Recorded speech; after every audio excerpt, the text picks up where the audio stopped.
Hello नमस्कार दोस्तों, आज हम बात करने जा रहे हैं लोकसभा चुनाव को लेकर, टिकटों का बंटवारा को लेकर कि कौन कहां से लड़ने जा रहे हैं।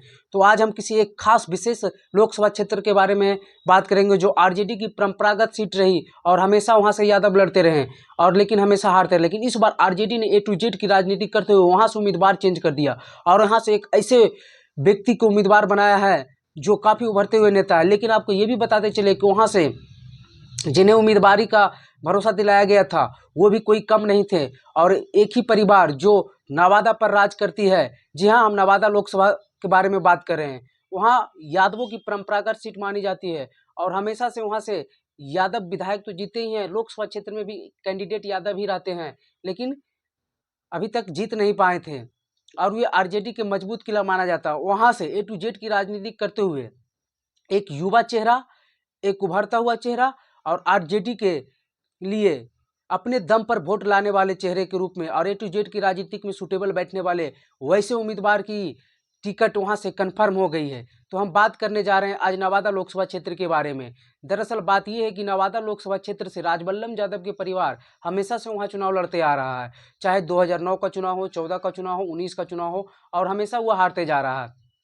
साल 2015 में जब राजबल्लभ यादव एमएलए बन गए थे नवादा से, तब उन पर एक केस हुआ और उस केस के मामले में वो जेल चले गए। उसके बाद वहाँ से बाई इलेक्शन हुआ, तो बाई इलेक्शन में उनकी पत्नी विभा देवी वहाँ से एमएलए बन गई और जब एमएलसी का चुनाव साल 2021 में हुआ तो वहाँ से आरजेडी नवादा में बगावत हो गई और अशोक यादव ने अकेले लड़ते हुए, निर्दलीय लड़ते हुए चुनाव जीत हासिल की। लेकिन हम जो उम्मीदवार के बारे में बात करने जा रहे हैं उनका नाम श्रवण कुशवाहा है और श्रवण कुशवाहा नवादा से लोकसभा क्षेत्र से आरजेडी के उम्मीदवार होने जा रहे हैं और इनको हरी झंडी आरजेडी ऑफिस की तरफ से मिल गई है। तो हम जानते हैं कि श्रवण कुशवाहा हैं कौन और क्या है उनकी खूबियाँ।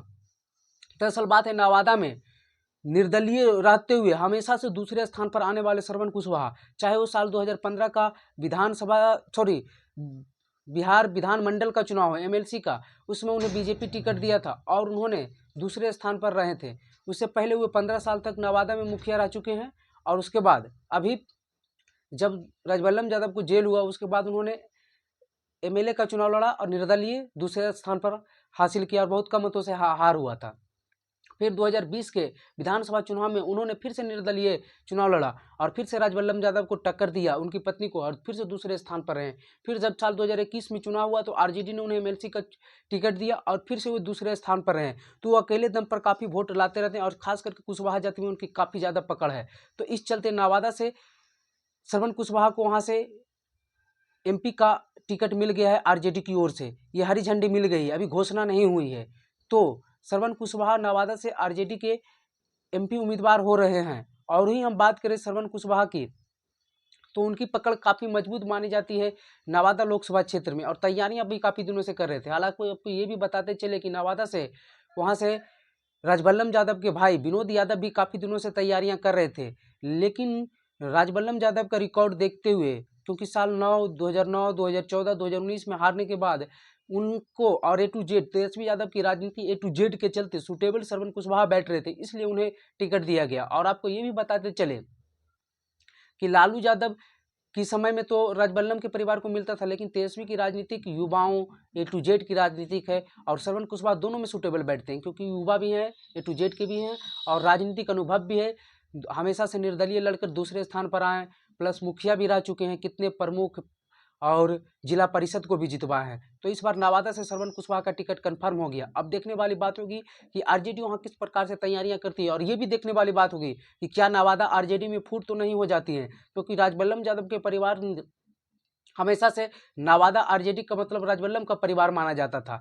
लेकिन अब कुछ दिनों से तेजस्वी के आने के बाद से आरजेडी में बहुत सारा बदलाव भी हुआ है।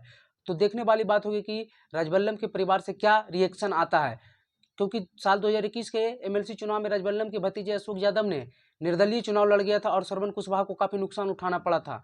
लेकिन अब जिस प्रकार से श्रवण कुशवाहा को जन अधिकार रैली तेजस्वी यादव की में भीड़ जुटाते हुए देखा गया, तेजस्वी यादव के हमेशा साथ देखा गया, तो क्या राजबल्लभ का परिवार करता है ये देखने वाली बात होगी और नवादा में श्रवण कुशवाहा किस प्रकार का परफॉर्मेंस करते हैं ये भी देखने वाली बात होगी। तो चलिए ऐसे ही इंफॉर्मेटिव वीडियो देखने के लिए हमारे चैनल पर बने रहें और हमारे फेसबुक पेज मक्खी खबर को भी फॉलो कर लें, डिस्क्रिप्शन में लिंक दिया हुआ।